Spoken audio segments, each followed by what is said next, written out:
Okay, so it's Dan and Cris from DnC and the DMV back. We said we're going to talk about how to get a new car deal, buying a new car in 2020, going into Labor Day weekend, which is this coming week, I guess a week from now. Yeah. We're closing out August. The end of August is tomorrow, Monday. If you're in the market to look for a Toyota specifically, you can contact me directly on my cell phone at 703-725-3005. I'm in one of the largest, if not the largest, Toyota dealerships within the DMV area. Inventory of 3 different stores, Toyota brands. In our organization, we've got everything and anything available to you right now. If you want an exceptional deal, contact me. Again, DC, Baltimore, Northern Virginia, I'm your connection. I've got a 25 salesperson staff here. We're here to accommodate in any way we can. My man Dan runs a Highline Audi dealership, and he can tell you his connections on how to get a hold of him for a Highline pre-owned certified, as well as anything in that Highline marketplace. Yep. 443-992-0118. Just call or text me anytime. That's fine. Audi, BMW, Jaguar, Land Rover, anything Highline. I am your connection. Yeah, feel free to reach out. We are your connection. If you need anything in the DMV, we've got connections based on the companies we represent and what they have as far as their brand awareness and availability.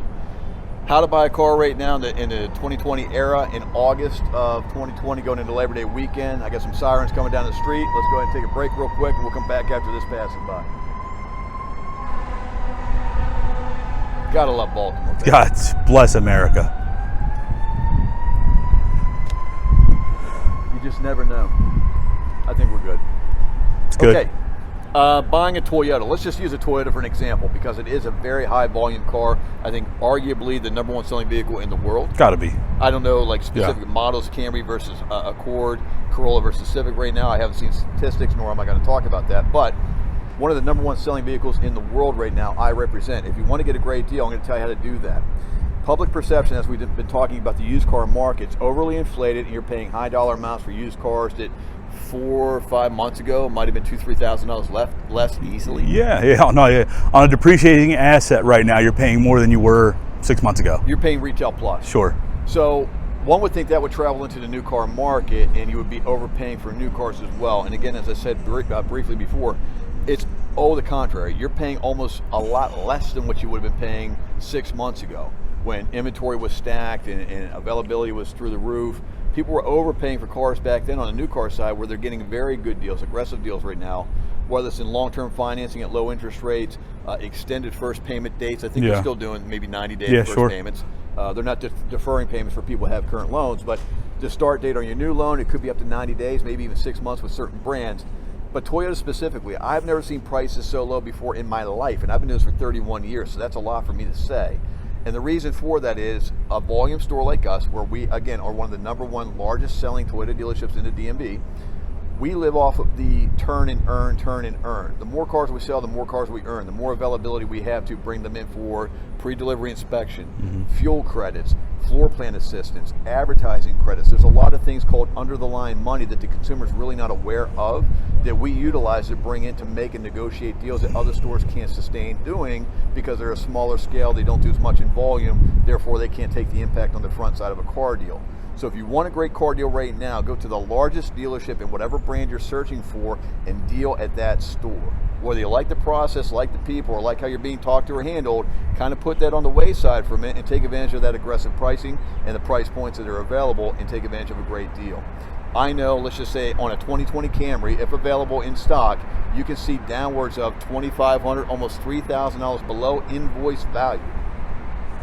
$2,500 to $3,000 below invoice, just to give you an idea of what that looks like. On a car that stickers at $25,000, you'll probably have an invoice reflecting somewhere on $23,200, $23,300.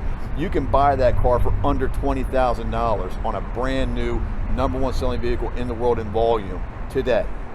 The availability might be the question. It might not have the equipment you want, or it might not be the color you're looking for. Take advantage of a great deal, get a great bargain on a car now, and save. Again, not like the used car market. Is Audi doing something similar to that? Very similar. Okay. So they've come out with rebates and dealer cash and things that you wouldn't normally see a Highline brand do. They are doing now to move as much inventory as possible because you figure, with Toyota, they're shipping cars, and Audi ships cars. Well, they still had a bunch of vehicles that weren't being shipped. All the ports were shut down. Everywhere so they didn't just disassemble them. They're cleaning out inventory. Yeah, they're cleaning out inventory, much like they would, it's going to be a model year change. So they're passing that along to, they never pass along to the dealer. We always have to pay what we have to pay. Absolutely. But they do pass along to the consumer. So right now, if you're buying a car, oh God, this hurts. This statement's going to hurt. I know. Look new. Because you're probably going to get the better deal on that one. From a diehard used car guy, that's a lot to say. I go home and take a shower. There you go. The testimonials are obviously in the numbers. If you look at a new car on a 2020 Camry and they'll look at a pre-owned 2020 Camry, they're almost the same price, or you might even pay more on a used certified 2020 Camry than you would on a new one. But if you're in the used car market mindset and you're only searching for used cars, you would never know that. So again, open your mind up a little bit, create a new way of maybe shopping and comparing notes on used versus new. You may save more in a brand new vehicle, first owner being you, full factory warranty, and get all those benefits of maybe 0% financing, extended terms, and delayed first payment. So just, again, buyer beware, work hard, guys. I've been doing this for 3 decades. My deal is to give back to you as a consumer, build a brand awareness, sure. Hopefully grow our product line as far as the customer base that we deal with, and get more people to come in and buy cars. You can connect with me, Cris Taylor, 703-725-3005. I'll certainly get you a great deal on a Toyota or any other tier 2 level brand that we represent as a company, and we can share that with you. Honda, Nissan, Hyundai, Kia. I think we have Kia, yeah. Yeah, sure. Yeah, there's a Kia store. And he's got BMW, Audi, Jaguar, Land Rover, Mini. all the big brands. Yeah, Cadillac. Great deals. Contact us. Dan's number is 443-992-0118. So Cris, let me ask you a question. Cris is behind the camera right now. You can't see him, but he's going to throw a couple of questions that consumers probably ask when looking for cars. I know my mind's kind of tainted with what I expect to hear out of people because I've done it for so long. But what do you think some questions are that a consumer might be asking today? So when I go into a dealer and I'm buying a used car and I'm getting hit with $500 for reconditioning fee, or I'm getting hit with these advantages, these promos, these fees that I, as a consumer, don't know what they mean. I don't know if if I'm getting ripped off or if it's genuinely part of the reconditioning of the car. What are some of the biggest standouts to look for when I get that worksheet in front of me? So you're talking about additional fees being added to the end of the deal? Yes. When they say plus taxes, tags, and fees? Right. What are fees? Yeah, what are fees? Dan, you want to talk on that on the used So car? yeah, I'll tell you real quick. If you go into a pre-owned dealer or a dealer that once you sign everything up, or you go in there at an advertised price and it's plus inspection or reconditioning, it's bullshit. Just walk out. Just walk out, because frankly, even if you do buy that car, they're probably not going to be open for very long. It's just not the right way to do business. And frankly, if you're looking at a pre-owned car, the price that you see online should be, plus your taxes, tags, and your dealer processing fee. Which, that's again, it. people hate paying that anyways. But is what it is. Right. I paid it. I just bought a couple cars. I paid it. Didn't like it. Setting. I bought Sure. 3-in-1 setting and paid every bit of it. Yeah. So those are the fees you would pay. State taxes, wherever that may be. If you're out of state and being close to Baltimore, we see a lot of New York, Yeah, Jersey, Philadelphia Yeah, sure. buyers. They've got their own state, maybe in city if you're Philadelphia, or out of Philadelphia, they have different tax points for the state of Pennsylvania. I know New Jersey's got a different tax as well. I think they have a county tax. Yeah, you're going to have a county tax in some ports of close to Philly as well, I believe. Yeah. You'll have an extra % county tax, but if it's legit stuff, that's fine. And you can fact check that online. This isn't something Yeah. that we can make money on. These are government fees. They are not for profit. The government would actually refund that money to us as a dealer, which in turn we have to refund back to you. In a reputable store with a manufacturer-supported brand behind it, you don't keep that money. You pass it back to the customer. So we do all we can. We use different systems that actually give us the exact amount of money to be charged based on taxes, whether city, county, state, or any other ancillary fees that state might have to represent. They give us forms based on zip codes and all the specific information to that person registering the vehicle to charge exactly that amount of money, and for tag work as well. So it's not a profit center. These are legitimate fees. They're government fees. If you have anything there to argue, get with your governor from whatever state, write a letter and protest. But until that changes, those are fees that are legit and will be charged. Processing fees, again, I get it. Great for us, though. We're in the state of Maryland where we represent car deals. Yeah. The state mandates what you can charge. You cannot use that as a profit center. Like the Commonwealth of Virginia, where I reside, you could charge, I think I've seen $900 processing fees. That's freaking crazy. Now that's just out of the question. That's ludicrous. Okay, so again, when you're looking at deals, and you may say, well, I found a better deal somewhere else, like a different state. Keep in mind one thing: Maryland State, if you're buying a pre-owned car, Maryland's a one-time inspection on a used car. They make you almost make it brand new because they're only going to see your car once, and they want to make sure that's safe on their roadway. So you will pay a heavier fee for an inspection in the state of Maryland versus Virginia. Pennsylvania's a Commonwealth. That's a yearly thing too. Yeah.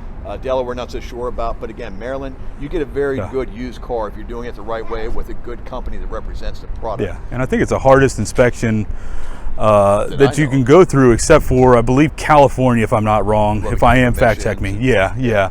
But you know, it's a tough one to get through, and you know, if you're buying a pre-owned car that's Maryland State inspected at a reputable dealer, you're getting a pretty good car. Now, somebody's asking for additional fees, which was what your original question was. What are those fees? Somebody may be asking for a reconditioning fee, which is what Dan touched on briefly. Reconditioning fee is a way for them to market a car maybe less expensive on a site, maybe Auto Trader, Car Gurus, Cars.com. Yeah. You'll see a competitive set when you search by the criteria of lower price. You may find a better deal in your mind, but when you start adding up the additional fees, if they're not willing to negotiate that or make them go away, you're actually going to end up paying more, probably at a less reputable store who did the bare minimum for Maryland State inspection, let's just say as the state of Maryland would be. And you're not really doing business with good people. So again, buyer beware, look at the fine print. A big store, big companies like the ones we represent, do it the right way. That's a good feeling of just peace of mind and sense of security for a consumer. The additional fee that everybody wants to negotiate is that processing fee. There is a law, it says you can only charge a certain amount of money in Maryland. We do charge it with everybody. If we had to discount it for you, I'd have to go back and refund everybody else a bunch of money as well. It's just not something we do. If you really have a hard time paying that amount of money or want to get a discount from it, just ask for a discount off the price of the car to kind of compensate that value. Most dealers are willing to take $100 or $200 off that price point to make you happy and earn your business. So again, just good practices like that when you look at fees. Don't argue them to the nth degree. It's not worth it. Make the experience happy for you and your family. Enjoy the buying process. We enjoy doing it on the selling side. And if you're with good people, they're going to take care of you the right way. But what are some other things you would see? So on the dealer's end, when I'm advertising an internet price, I should include all of these fees, like doc fees, title fees, dealer processing fees online. I shouldn't have the consumer come in the store and be like, well, I saw it for $11,000 online and I'm charging $13,000. Well, so again, if you're a consumer online and seeing a price, let's just use your price of $11,000 for whatever that car might be, you're going to have a sales tax of whatever the percentage marker is against $11,000. So in the state of Maryland, 6%. Yep. So you're going to pay $660 in sales tax. In the state of Maryland, the processing fee is $500. You're going to pay the $500. If you get a 1 year or a 2 year registration, you're going to pay anywhere from what, $250 to $350. Yeah. So you're going to pay somewhere around $1,500 on top of that $11,000 for this example. So you should expect to pay about $12,500 on that deal the way it's advertised. Anything above that, though, I'm going to have to say, question where you're doing business at, what those fees are, why they're labeled that way. And the only thing I can imagine, maybe a certification fee. But if they're advertising it as a certified pre-owned car, that should be incorporated already. So if somebody's going after you for that, again, buyer beware. That's something you should probably address and ask for them to absorb. So the orders and advantage fees is BS. Yeah. Well, yeah, I mean, to simplify, yes. Yeah. BS is the great initiative. Yeah, I don't know if you can say the company name, but Schmorsman, that's not a good job. Yeah. Right, you can rap and rhyme all you want. Schmorsmans, Twerpins. Yeah. There's a couple of them you can throw out there. Hee-hees. Yeah, you'll figure it out. If you're in the DMV, you'll figure it out. That's a bad look. You'll get the name. For all our DMV listeners, they'll understand. Yeah. Without getting too explicit with it. Yeah. Okay. And another question I have is, as a buyer, is it better to finance through my own credit union, my own bank, or am I okay with dealing with financing through the dealer? Because I know there are a lot of different takes on this. Okay, so you're going to see a lot of information on YouTube specifically about this. Never use dealer financing. The buyer beware. Again, don't use dealer financing. You're getting ripped off, and all these different sayings that catch people's attention. Great stuff to get you to click on their video. Again, the content's not really that good though. I mean, it's people that maybe tried the car business for a minute, thought they had a good idea about making video. They're pretty articulate about their message, so people watch it because that's really all that's out there. Yeah. We're kind of taking the forefront on this message to get them to see guys that are in the market today at a certain level of competency, management ability, and exposure to what we sell and how many we sell. Financing for dealerships now is more than a profit center like it used to be. It's a pass-through. Interest rates, consumer protection agencies have come out and have put in some guidelines of what we could actually make in a finance rate if we were to loan you money through the store. It is a profit center. I'm not going to lie. It's how we make money. It's more warranty, maintenance, gap policies, anything protecting your car and the longevity of its ability to drive in a safe way.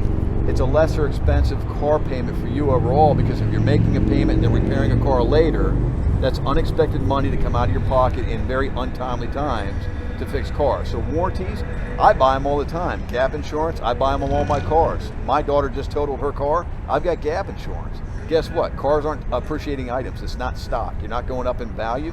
Her car took a massive decline, and when they said it's totaled, I sat on my knees and prayed, thank you. And I got my gap policy out and submitted it for my claim so I can have a zero balance now with nothing to worry about. And those are some of the things we see in the finance offices now. Yeah.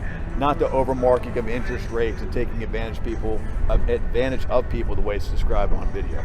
Yeah, I mean, you know, another portion of that is, you know, I'd imagine everybody with their Credit Karmas and the TransUnions, everybody knows relatively about what your credit score is.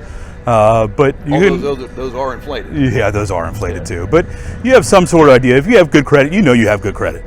You pay all your bills, or my wife pays all the bills every month just to do that. Huh? Yeah, absolutely. And but call your credit union. See what kind of rate they have. Compare it. I mean, see what they have. Due diligence. If you have a credit union that's available to you, you can go online as a member, put your membership information in there, and look at what their pre-owned car loans are and what the terms and what the rates are. They're not guaranteed approvals until you actually apply and get a vehicle identification number, and they do an evaluation of loan to value. But you'll have a good baseline of what to look for, what to expect. Yeah. And then the bottom line is just compare. Be smart about what you're doing before you sign any documents or dotted lines. Yeah. If they're offering, if your credit union or bank or local bank is offering, 3.9%, let the dealer know. Hey, look, my bank is offering X. Can you do better than X? Yeah, they're either going to say the yes or card no. game is over. Yeah. You come in with a deck of cards and you're close to the vest, and I'm going to play my hand as it goes. Those days are like the 90s and the 80s. Yeah, and it's so much easier now. It's so much better. Transparency is key. Right. I think that's a lot of the volume now. Yeah. Too. So. But again, I support warranties. Maintenance plans, maybe not, because cars are designed not to really break anymore. Basic routine maintenance keeps them running for a long time. On Dan's side of things, those with the higher line cars, they do require more maintenance and upkeep. But if you're buying that car, you kind of expect to pay a little bit extra to maintain them and keep them for a long period of time, just based on the actual acquisition value. You spoke about $90,000 cars. Right. I don't really represent that, although we've got some pricey vehicles. I don't think they touch 90 grand on the Toyota brand. But again, do some due diligence, homework. There's some sources out there that are pretty good, pretty reputable. They're not spot on the money, but you're going to get close enough to a number that I think everybody would be satisfied with, or at least, accommodating in the price points. Sure. That's all I got. Okay, so let's just wrap this up real quick. I want to talk about one thing, and we're going to get off this topic, and it's about just buying cars. Dan and I, we are in the automotive industry. We are partnered up just like you are with us, and we have what's called chrisktaylor.com. It's a training facility or training site with how to get into the car business, learning how to sell cars for a living, and things of that nature. The videos that we're doing right now are for podcasts and blogging, so you can read on these topics online as well as watch these videos and learn from what we're talking about. But as a consumer, if you see this stuff, we push a lot of messages about getting into this company and trying to get into the industry itself to sell cars and represent yourself in some independence in the financial freedom world, changing trajectories with your career. If you've closed down in business recently or can't go back to work with what you used to do, this is a great way to earn a living, feel a sense of accomplishment, and so on and so forth. But for the consumer, stay tuned and like and subscribe to these things, and we'll give you notifications. I guess you got to hit the bell as well to get notifications on new video content. We're going to come to you weekly. We're going to talk about what we see trending in the marketplace, and we'll give you those dates of week beginning, week ending, so that way you can kind of put in context about your shopping experience that you've seen so far, maybe price points that you're getting as far as comparison of other stores and shopping around and trying to get a quote. And then again, if you want to compare notes, even though you may not buy a car from me or Dan, use us for a source of information. I'm available 24/7. I may not answer, but you can send me a message, leave me a voicemail, and I'll get back to you with the information that hopefully will help you buy a car and get a great car deal, whether it's from me or not. It's always nice to have a friend in an industry like this, especially as vulnerable as you feel as a consumer coming in. We do this every day. You do it every 3 or 4 or 5 years, maybe even longer. Ask the experts. That's what we are. We're an expert in the industry. I've got 31 years of experience. Dan's got 2 decades plus going on. There's a wealth of knowledge right here, and even you on the other side of the camera, you've been around and exposed this for the past year at a young age. People coming in the younger generation buying their first car, they need some friends in the business so they don't get taken advantage of or misguided information on what to buy. Let us be that voice, let us be that video, let us be that content, and we'll be here to help you. So like and subscribe and hit the bell for new information as it's released. I'm Chris, this is Dan, or this is Dan and I'm Chris, the DnC in the DMV. Yep. And then we are Chris Squared. So Stay tuned for more to come. Check us out on Twitter, Instagram, and Facebook, chrisktaylor.com, or on YouTube, Kristen Kier Taylor, YouTube, I get tongue-tied, YouTube channel for more information as we go. Thanks for watching. We hope you like the content, and like and subscribe. Thank you.